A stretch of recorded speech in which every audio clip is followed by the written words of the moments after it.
Hello students, this is Amar sir from Amar tuition classes Ahmedabad. हमने last lecture में management सीखा था और मैनेजमेंट में क्वेश्चन नंबर 19 किया था, define marketing management and explain its functions. अब हम आगे क्वेश्चन नंबर 20 करते हैं। प्रोबेबली ये चैप्टर आज पूरा हो जाएगा। सो क्वेश्चन 20 स्टार्ट करते हैं without wasting time. Define human resources management and explain its functions. Answer: every business unit takes care of its assets like land, building, machinery, furniture and vehicles. हर एक business unit अपने assets का ध्यान रखता है और ये जो सारे एसेट्स हैं इन सब का हर एक बिजनेस यूनिट्स को ध्यान रखना होता है। Employees working in the business units are its live assets. Employees को लाइव एसेट्स कहा जाता है। सो ह्यूमन रिसोर्सेज मैनेजमेंट में हम ये देखेंगे कि हम अपने एम्प्लॉइज़ को कैसे संभाल सकते हैं, हमारे एम्प्लॉय कैसे हमारे बिजनेस में लॉन्ग टर्म तक काम करेंगे, उसके बेनिफिट्स क्या होंगे, उनका ध्यान कैसे रखना है, कंपनी को कैसे ग्रोथ दिला सकते हैं ये एम्प्लॉइज़, इन सब पॉइंट्स के बारे में सीखेंगे। सो जो एम्प्लॉइज़ होते हैं वो किसी भी बिजनेस ऑर्गेनाइजेशन के लाइव एसेट्स होते हैं। Therefore it is necessary to take care of them. अगर ये लाइव एसेट्स है या कोई भी एसेट्स है उनका ध्यान रखना पड़ता है हमें। So therefore it is necessary to take care of them. Them means employees. Employees का ध्यान रखना होता है। Success of business depend on the employees. किसी भी बिजनेस का जो सक्सेस होता है वो उसके एम्प्लॉइज़ पर डिपेंड करता है और उसके लिए बेस्ट एग्जांपल है गूगल के सीईओ सुंदर पिचाई। अगर वो उस ऑर्गेनाइजेशन के साथ हैं तो देखिए वो कितना सक्सेस अचीव कर रहा है। सो जो भी टॉप लेवल पर सीईओ जनरल मैनेजर होते हैं वो इसी टाइप के लोग होते हैं जो हाईली क्वालिफाइड होते हैं। Business objective can easily and successfully achieved if their needs are satisfied, helpful environment is provided and proper care is taken. अगर हम एम्प्लॉयज़ का प्रॉपर ध्यान रखते हैं, उन्हें हेल्पफुल एनवायरनमेंट प्रोवाइड करते हैं, तो हमारा जो बिज़नेस ऑब्जेक्टिव है सक्सेसफुल अचीव करने का वो हम इजीली अचीव कर पाएंगे। इनके कहने का मतलब है कि किसी भी बिज़नेस के सक्सेस अचीव करने में ये एक इजीली होगा कि अगर हम अपने एम्प्लॉयज़ का ध्यान रखें, उन्हें सेटिस्फाइड रखें, उन्हें हेल्पफुल एनवायरनमेंट प्रोवाइड करें, तो हम अपने ऑब्जेक्टिव्स को इजीली अचीव कर पाएंगे। Meaning: human resources management is the process which takes into consideration matters like proficiency, knowledge, intelligence, like and dislike, personal development, necessity etcetera of employees, connects them with business objectives and channelize the business towards the path of success and profitability. अगर हमें हमारे business को success और profitability की तरफ लेकर जाना है तो हमें अपने एम्प्लॉयज़ की हर एक बात का ध्यान रखना होगा। कौन से मैटर्स का? प्रोफिशिएंसी, नॉलेज, इंटेलिजेंस, उनके लाइक एंड डिसलाइक, उनका पर्सनल डेवलपमेंट, उनकी ज़रूरतें, हर एक चीज़ का ध्यान रखना होगा। अगर हम अपने एम्प्लॉयज़ का ध्यान रखेंगे तो वो हमारे बिजनेस को सक्सेस की तरफ लेकर जाएंगे, प्रॉफिटेबिलिटी की तरफ लेकर जाएंगे। नाउ नेक्स्ट देखते हैं characteristics. Human resources management include selection, training, promotion and direction to the employees. अब ह्यूमन रिसोर्सेज मैनेजमेंट में हमें इन सब बातों का ध्यान रखना होता है। कौन सा? एम्प्लॉयज़ का सिलेक्शन करना, उन्हें ट्रेनिंग देना, उनका प्रमोशन करना एंड उन्हें डायरेक्शन देना कि वो कैसे काम करें। सो इन सब बातों का ध्यान हमें ह्यूमन रिसोर्सेज मैनेजमेंट में करना होता है, HRM में करना होता है। Human resources management enables to accomplish business objectives by way of connecting them with individual objectives and business objective। उनके इंडिविजुअल ऑब्जेक्टिव्स को बिजनेस ऑब्जेक्टिव के साथ कनेक्ट कर देते हैं और ये एक इजी हो जाता है टारगेट अचीव करना। हर एक एम्प्लॉय को कंपनी एक टारगेट दे देती है और अगर वो टारगेट अचीव कर लेते हैं तो उन टारगेट के अकॉर्डिंग उन्हें बोनस, प्रमोशन एंड इंसेंटिव्स दिए जाते हैं। तो अब क्या होगा कि बिजनेस का ऑब्जेक्टिव अब उनका इंडिविजुअल ऑब्जेक्टिव हो जाएगा और वो कंपनी के लिए बेस्ट से बेस्ट काम करने के ट्राई करेंगे। Basic function of human resources management is to manage the employees as they are valuable assets of the business। Most important point लिखी हुई है as they are valuable assets of the business। अगर employees हमारे valuable assets हैं तो हम बहुत अच्छा बिजनेस सक्सेस अचीव कर सकते हैं, अच्छी तरह से बिजनेस सक्सेस अचीव कर सकते हैं। It provides proper training and the developed team for the job.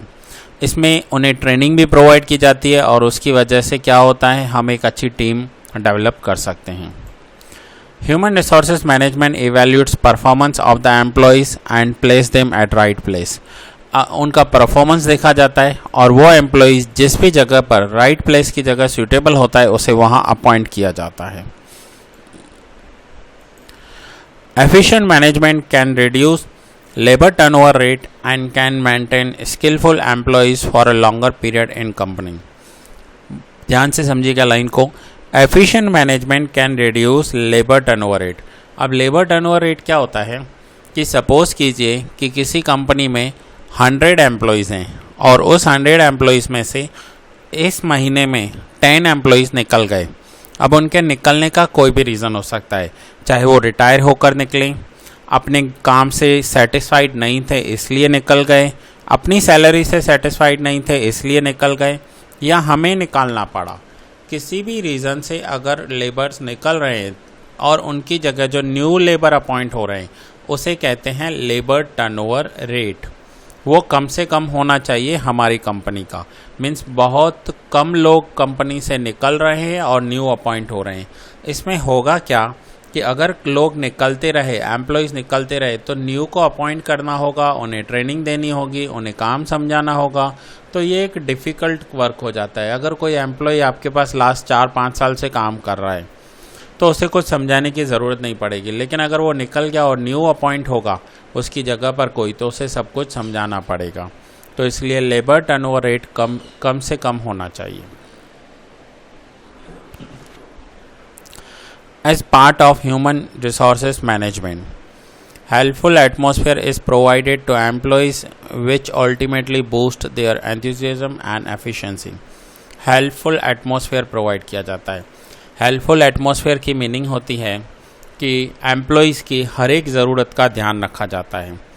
Suppose करो कि किसी एम्प्लॉय को कोई डिजीज़ हो गई या उसे हेल्थ इश्यू हो गया, तो कंपनी उन्हें मेडिकल इंश्योरेंस प्रोवाइड करती है। इससे क्या होगा कि वो किसी भी अच्छी हॉस्पिटल में अपनी ट्रीटमेंट करवा सकते हैं। तो ये एम्प्लॉयज़ में एक उनके अंदर फीलिंग्स क्रिएट करेगा कि वो उस कंपनी को छोड़कर ना जाएं या उस कंपनी के साथ लॉन्ग टर्म तक बने रहें, और उनके जो एंथुसियाज्म है उसे बूस्ट करेगा, उनकी एफिशिएंसी को बूस्ट करेगा। तो ये सब पॉइंट्स हैं जो हमने देखी। आगे, the value of the company are maintain and objectives are achieved. अगर हम अपने एम्प्लॉयज़ का ध्यान रखेंगे तो हमारे ऑब्जेक्टिव्स इजीली अचीव होंगे और कंपनी की जो वैल्यू है वो मेंटेन होती रहेगी। सो ये था ह्यूमन रिसोर्सेज मैनेजमेंट। हमें अपने एम्प्लॉयज़ का ध्यान रखना है। बहुत सारी कंपनीज ना कि सिर्फ मेडिकल इंश्योरेंस प्रोवाइड करती है बट अपने एम्प्लॉयज़ को बहुत सारी फैसिलिटीज़ देती है, लाइक ट्रांसपोर्ट, उनके बच्चों की एजुकेशन, हाउस देती है, उन्हें अपार्टमेंट दिए जाते हैं रहने के लिए। सो ऐसी बहुत सारी फैसिलिटीज़ कंपनी अपने एम्प्लॉयज़ को प्रोवाइड करती है, जैसे एम्प्लॉयज़ उस कंपनी के साथ लॉन्ग टर्म तक बने रहें। सो ये था, हमने क्वेश्चन नंबर 20 देखा, ह्यूमन रिसोर्सेज मैनेजमेंट। अब हम आगे क्वेश्चन नंबर 21 देखेंगे, explain importance of human resources management. Efficiency of employees tends to increase. कुछ पॉइंट्स जो हम ऊपर सीख कर आए हैं वो होंगे, एम्प्लॉयज़ की एफिशिएंसी इंक्रीज होगी, बिजनेस की प्रॉफिटेबिलिटी इंक्रीज होगी, profitability of the business increase, business Prestige is maintained. अगर कंपनी अपने एम्प्लॉयज़ का ध्यान रख रही है, आज आपने बहुत सारी कंपनीज देखी होंगी जिसमें रिलायंस है, टाटा है। कभी आप गूगल पर सर्च करके देखना कि गूगल जो है, गूगल एक कंपनी है, वो अपने एम्प्लॉयज़ को कौन कौन से बेनिफिट्स देती है, तो आप देखते रह जाएंगे कि उन्हें खाना भी दिया जाता है ऑफिस आवर्स में, उनको क्लॉथ वॉश कर भी दिए जाते हैं, और उन्हें बहुत सारी फैसिलिटीज़ हैं। एक बार आप सिर्फ सर्च करके देखिए यूट्यूब पर कि गूगल अपने एम्प्लॉयज़ को कौन कौन सी फैसिलिटीज़ देती हैं, आप समझ जाएंगे कि वो कंपनी अपने एम्प्लॉयज़ का कितना सारा ध्यान रखती है। Higher standards for the quality of goods और सर्विसेज आर मेंटेन। अगर एम्प्लॉयज़ हैप्पीली काम करेंगे तो वो गुड्स और सर्विसेज जो भी प्रोवाइड कर रही है वो कंपनी, उसके हायर स्टैंडर्ड्स मेंटेन करेंगे, मीन्स क्वालिटी वाइज वो बेस्ट होंगे। Feeling of oneness, that means unity among employees is developed. जो एम्प्लॉय हैं वो अपने आप को एक ऑर्गेनाइजेशन का हिस्सा समझते हैं और उनमें यूनिटी रहती है, वननेस की फीलिंग रहती है। Maximum utilisation of factor of production is possible. हमारे पास जितने भी फैक्टर ऑफ प्रोडक्शन है हम उसका मैक्सिमम यूटिलाइजेशन कर सकते हैं।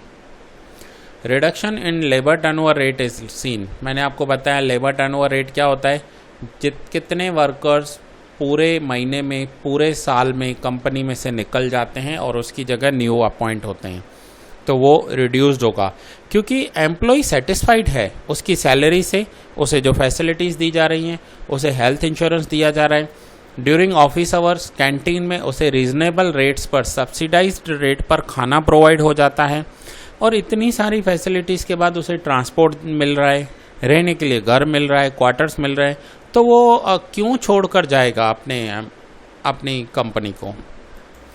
इसे कहते हैं job satisfaction. Job satisfaction among the employees are enhanced. Job satisfaction होगा वो एम्प्लॉयज़ के बीच में इंक्रीज्ड होगा। Due to human resources management employees get job satisfaction which finally turns into an environment of industrial peace. Industrial peace that means ये एक ऐसा environment create करेगा जहाँ पर वो इंडस्ट्री पीसफुली काम कर सकती है अगर एम्प्लॉयज़ अपनी जॉब से सेटिस्फाइड हैं तो। सो एम्प्लॉयज़ जॉब से सेटिस्फाइड होंगे, कंपनी को वो छोड़ कर नहीं जाएंगे, काम अच्छे से करेंगे, प्रोडक्शन अच्छे से करेंगे, गुड्स एंड क्वालिटीज़ की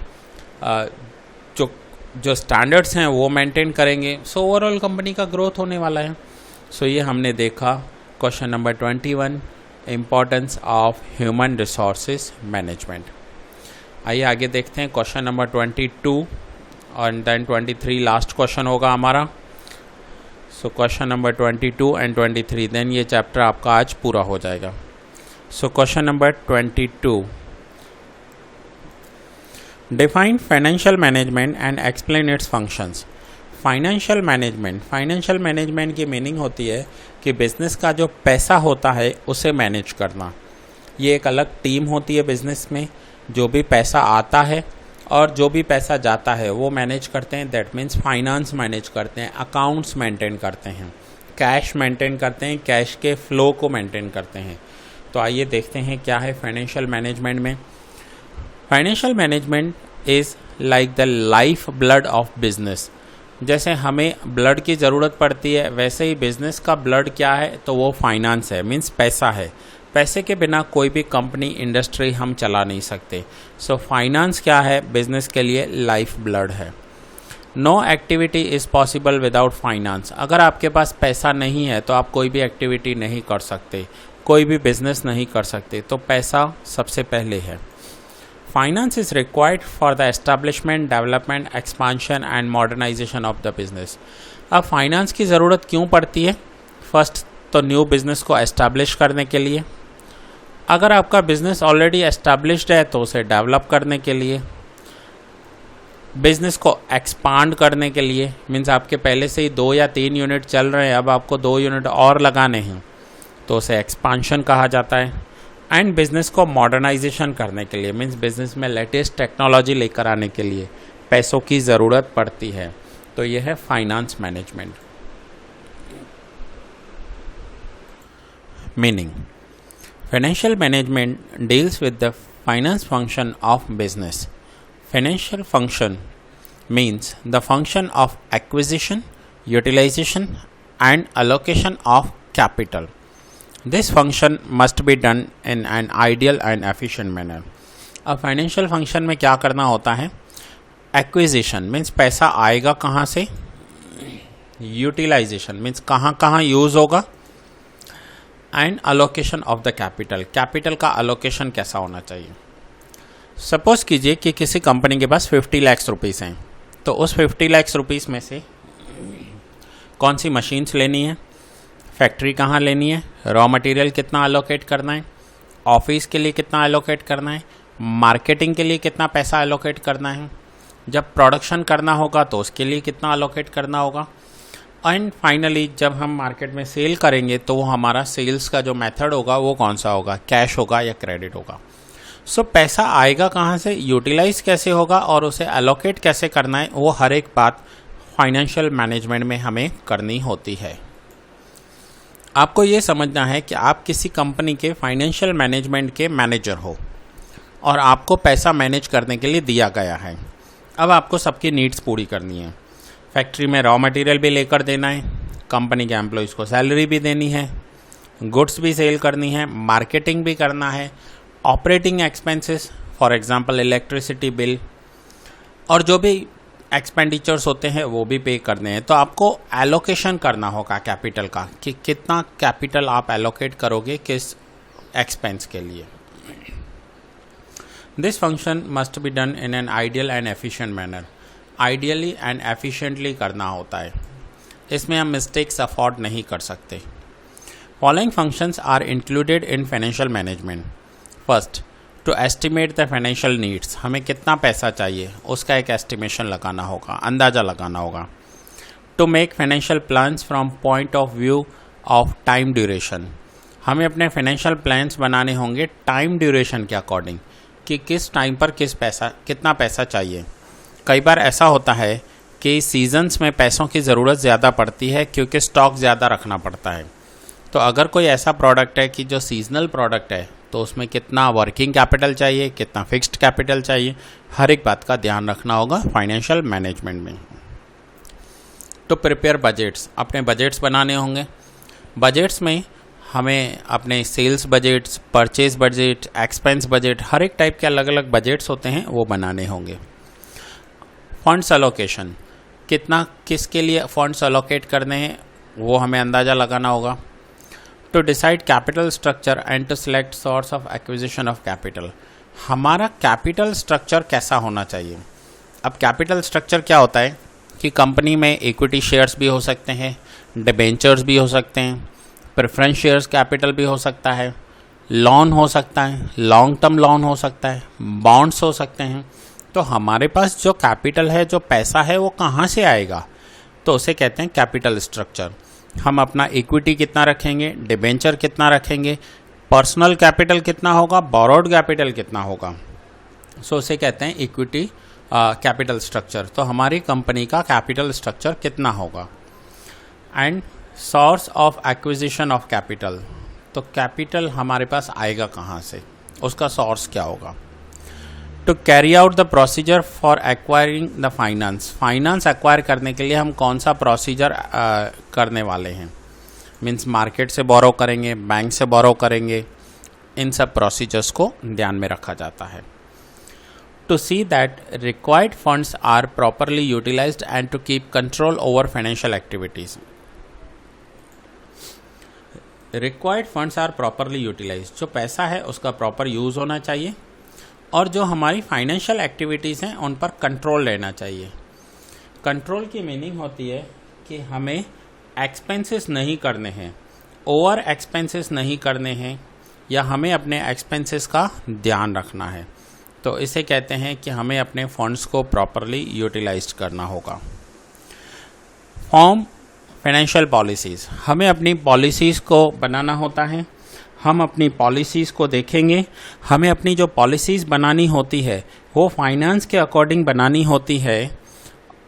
सो फाइनेंस को देखकर हमें अपनी पॉलिसीज़ बनानी होती है और उन पॉलिसीज़ के अकॉर्डिंग हमें काम करना होता है। हमारी फाइनेंशियल पॉलिसीज़ होंगी, फाइनेंशियल पॉलिसीज़ में हमें सेल्स पॉलिसीज़ भी बनानी होगी कि हमें कैश में सेल करना है, क्रेडिट में सेल करना है, क्या करना है, कैसे करना है, सारी पॉलिसीज़ डिसाइड होंगी। To plan for taxes, taxes कैसे पे करेंगे उसका प्लानिंग करना होगा। To make arrangement of assets. Assets कैसे अरेंज की जाएंगी? अब अरेंजमेंट ऑफ एसेट्स की मीनिंग क्या होती है कि कई बार हम एसेट्स परचेज कर लेते हैं जिसके लिए बहुत सारा फिक्स्ड कैपिटल चाहिए, और कई बार ऐसा होता है कि हम अपने एसेट्स को रेंट पर लेते हैं तो उसमें ज़्यादा कैपिटल नहीं चाहिए, फिक्स्ड कैपिटल इतना नहीं चाहिए होगा। सो हमारे एसेट्स का अरेंजमेंट कैसे होगा वो भी हमें ध्यान रखना है। So this is financial management, question number 22 ये हमने आज पूरा किया। नाउ लास्ट क्वेश्चन है 23 और उसके बाद चैप्टर पूरा हो जाएगा। Question number 23, define production management and explain its function. अब प्रोडक्शन मैनेजमेंट मीन्स प्रोडक्शन कहाँ होता है हमारा? तो हमारा प्रोडक्शन फैक्ट्री में होगा, इंडस्ट्री में होगा, कहीं हमारा प्लांट लगा हुआ होगा। तो अब हमें प्रोडक्शन मैनेजमेंट कैसे करना है, फैक्ट्री में मैनेजमेंट कैसे करना है प्रोडक्शन करने के लिए, एक अच्छा प्रोडक्शन करने के लिए, एक अच्छी क्वालिटी के गुड्स प्रोड्यूस करने के लिए हमें क्या करना होगा। Process of conversion of naturally available raw material into consumable finished goods with the help of human efforts is known as production। जो नेचुरली अवेलेबल रॉ मटेरियल है, जैसे वुड है, सपोज करो नेचुरली अवेलेबल है वुड, उस would को हम consumable finished goods में कन्वर्ट कर देते हैं। कंज्यूमेबल फिनिश्ड गुड्स मीन्स हम फर्नीचर बना देते हैं उसमें से, with the help of human efforts से की हेल्प लेकर, और उसे प्रोडक्शन कहा जाता है। तो फिर से रीड कर रहा हूँ, process of conversion of naturally available raw material, naturally available raw material that means would, into consumable finished goods that means furniture with the help of human efforts is known as production।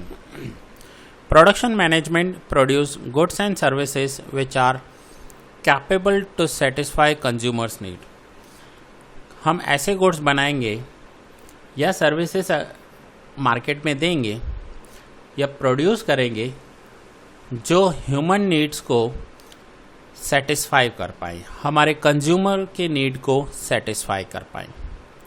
Meaning, production management is the process which include production planning. Means हमें जो planning करनी है वो production के related करनी है।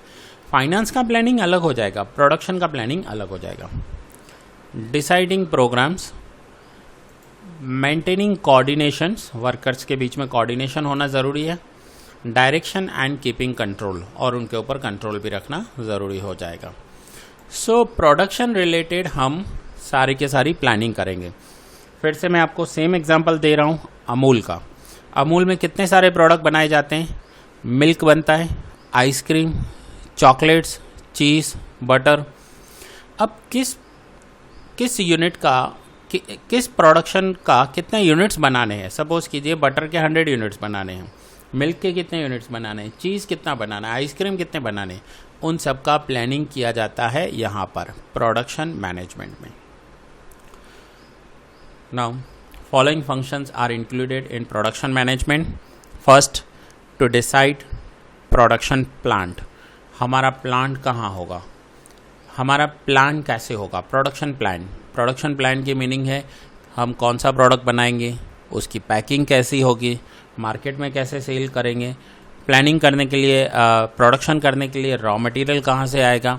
सो वो पूरा का पूरा जो है प्लान हमें बनाना पड़ेगा। मीन्स एक मैप बनाना होगा कि हमारे पास रॉ मटेरियल इतना आएगा, उसमें से ये सारे प्रोडक्ट्स बन सकते हैं। कई बार ऐसा होता है कि एक सिंगल रॉ मटेरियल में से बहुत सारे फिनिश्ड गुड्स बनाए जा सकते हैं। जैसे फिर से सेम एग्जांपल, अमूल परचेज क्या करता है? तो वो मिल्क परचेज करते हैं, लेकिन सेल क्या करते हैं? तो मिल्क भी सेल करते हैं और मिल्क से बनने वाले बहुत सारे प्रोडक्ट सेल करते हैं। तो उन्हें प्लानिंग करनी होगी कि उन्हें परचेज कितना करना है और परचेज करने के बाद उसमें से कौन सा प्रोडक्ट कितना बनाना है। That is production plan. To undertake production research करना होगा। अपने काम को और बेटर तरीके से करने के लिए रिसर्च करना पड़ता है और उसे कहते हैं production research. To select product development as well as product mix. Product का डेवलपमेंट भी होना चाहिए और प्रोडक्ट मिक्स भी होना चाहिए। प्रोडक्ट मिक्स हम ऑलरेडी ऊपर समझ कर आए हैं। To select technology and machinery. अब प्रोडक्शन करने के लिए बहुत सारे मेथड होते हैं। सपोज कीजिए एक फार्मर है तो वो कैसे प्रोडक्शन कर सकता है? तो वो खुद मेहनत करता है, या वर्कर्स को अपॉइंट करता है, मैन पावर का ज़्यादा यूज़ कर रहा है, या कई बार फार्मर्स जो होते हैं वो मशीन्स, व्हीकल, ट्रैक्टर्स का यूज़ करते हैं, तो उसमें उन्हें मैन पावर की बहुत कम ज़रूरत पड़ती है। तो हम टेक्नोलॉजी यूज़ कर रहे हैं, मशीन्स यूज़ कर रहे हैं, तो हमारा प्रोडक्शन मेथड कौन सा होगा। Fifth, to take decisions regarding selection of location as well as layout. हमारा लोकेशन कौन सा होगा, जहाँ पर हम प्रोडक्शन करेंगे वो जगह कौन सी होगी। वो किसी GIDC एरिया में हमारा शेड हो सकता है, कोई सिटी के बाहर प्लांट हो सकता है, तो हमें लोकेशन डिसाइड करनी है। To estimate required material and other needs for production. हमें एस्टिमेट करना होगा कि हमें मटेरियल की ज़रूरत कितनी है and other needs for production. Production के लिए और नीड्स कौन सी हैं, जैसे पैकिंग मटेरियल है या फिर जो भी प्रोडक्शन के लिए हमें चाहिए होता है उसकी नीड कितनी होगी, उसका एस्टिमेट करना होगा। To have production control. कई बार प्रोडक्शन पर कंट्रोल भी करना होता है, जैसे ड्यू टू रिसेशन या जैसे अभी लॉकडाउन है, डिमांड कम हो जाती है तो प्रोडक्शन कम करना होगा। To have quality control. Quality control का मीनिंग होता है कि हम जो प्रोडक्शन करेंगे उसमें जो क्वालिटी होगी वो एक बेस्ट क्वालिटी का प्रोडक्ट होना चाहिए। इसे कहते हैं to have quality control. Quality में कॉम्प्रोमाइज़ नहीं करेंगे। या फिर जब भी हमारा प्रोडक्शन बन जाएगा तो उससे बनने के बाद एक बार चेक करेंगे और देखेंगे कि उसमें कोई डिफेक्ट्स तो नहीं है। सो प्रोडक्शन होने के बाद और कंज्यूमर को डिलीवरी देने से पहले एक बार उसे चेक किया जाता है। उसे कहते हैं क्वालिटी कंट्रोल डिपार्टमेंट। वो बहुत जगहों पर होता है, मोस्टली फैक्ट्रीज में होता है, और वो चेक करके उसके बाद कंज्यूमर को दिया जाता है। To undertake activities to control expenditure और cost and to maintain and increase productivity. हमें इन सब बातों का भी ध्यान रखना होता है कि हमारा एक्सपेंडिचर्स कम से कम हो, हमारी कॉस्ट कम से कम हो और अपनी प्रोडक्टिविटी को हम मेंटेन कर पाएँ। To introduce variation and simplification in production. हमारे प्रोडक्शन में जो वेरिएशन हो रहा है वो कम से कम हो। वेरिएशन मीन्स प्रोडक्शन की साइज़ समझ लो, उसका वेट समझ लो, उसमें वेरिएशन नहीं आना चाहिए, वो कम से कम हो। तो इन सब बातों का जो किया जाता है मैनेजमेंट, उसे प्रोडक्शन मैनेजमेंट कहते हैं। सो आपने इस चैप्टर में देखा प्रोडक्शन मैनेजमेंट कैसे होता है, फाइनेंस मैनेजमेंट कैसे होता है, ह्यूमन रिसोर्सेज का मैनेजमेंट कैसे होता है। इन सब बातों का ध्यान रखकर हमें मैनेजमेंट करना होता है। उसके बाद ये कुछ MCQ हैं जो मैं आपको शीट भेज दूंगा ग्रुप में, और ये कुछ एब्रीवेशंस हैं जो आप याद कर लेंगे, शॉर्ट क्वेश्चंस में आ सकते हैं। तो ये चैप्टर यहाँ पर कंप्लीट हुआ। नाउ स्टूडेंट्स, काफ़ी स्टूडेंट्स लेक्चर्स देख रहे हैं। मुझे पता नहीं कि स्टूडेंट को थियोरी के सब्जेक्ट्स लेने हैं या नहीं लेने हैं। सो ये आज हमारा फर्स्ट चैप्टर पूरा हुआ। मैं सभी स्टूडेंट्स को रिक्वेस्ट करूँगा कि आप मुझे पर्सनली मैसेज करेंगे, व्हाट्सएप पर मैसेज मत करना, आप पर्सनली मैसेज करेंगे और मुझे बताएंगे कि आपको कौन से सब्जेक्ट्स लेने हैं। आपको सिर्फ अकाउंट सेट्स लेना है, आपको इको भी लेना है, या आपको चारों सब्जेक्ट्स लेने हैं, या इंग्लिश भी लेना है, हिंदी भी लेना है। जो भी सब्जेक्ट्स आपको लेने हैं वो फाइनली आप ये लेक्चर देखने के बाद, हमारा OC में फर्स्ट लेक्चर कंप्लीट हो गया एंड अकाउंट स्टेट्स में स्टैटिस्टिक्स में हमारे 2 लेक्चर ऑलरेडी कंप्लीट हो चुके, 2 चैप्टर ऑलरेडी कंप्लीट हो चुके हैं, linear correlation and linear regression. तो ये 3 चैप्टर आपके कंप्लीट हुए। अब आप इंडिविजुअली मुझे मैसेज करेंगे और बताएंगे कि आपको कौन कौन से सब्जेक्ट्स में एनरोल करना है, और लेक्चर्स में अगर कोई डाउट है तो आप मुझे कॉल कर सकते हैं। दैट्स इट फ्रेंड्स, ये लेक्चर यहाँ पर ही पूरा कर रहा हूँ और बहुत जल्द हम मिलेंगे नेक्स्ट चैप्टर में। तब तक के लिए बाय बाय।